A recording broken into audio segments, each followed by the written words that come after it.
we have our Sidewinder, our ZVA8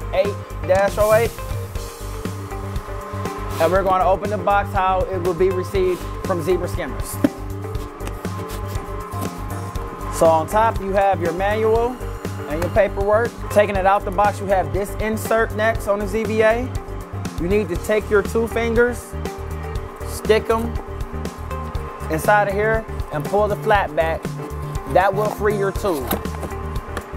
It comes right out. Your discharge hose for your Sidewinder and your actual Sidewinder with the switch. It is now a switch unit. So basically you would sit the Sidewinder on the sump. The tube would go down in the actual coolant. As the tube goes around, the fluid comes off of the ceramic washer, which the ceramic washer will scrape off all the tramp oil, send it down through the drip tray, through the dip tray, out the discharge hose, into a container or a bucket, whatever you may be using.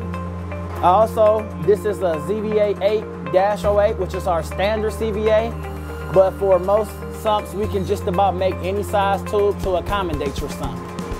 Next, we have a Zebra mag plate, and this is a sub-assembly for your Sidewinder.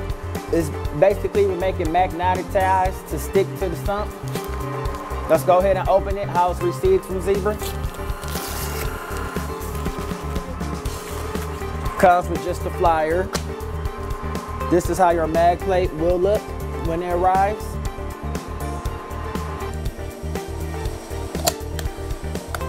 Right now, I am connecting the mag plate to the actual Sidewinder unit.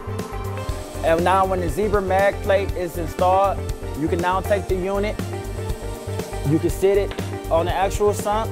You kind of want to get it up against the magnets, and you sit it right flushly on top of these holders.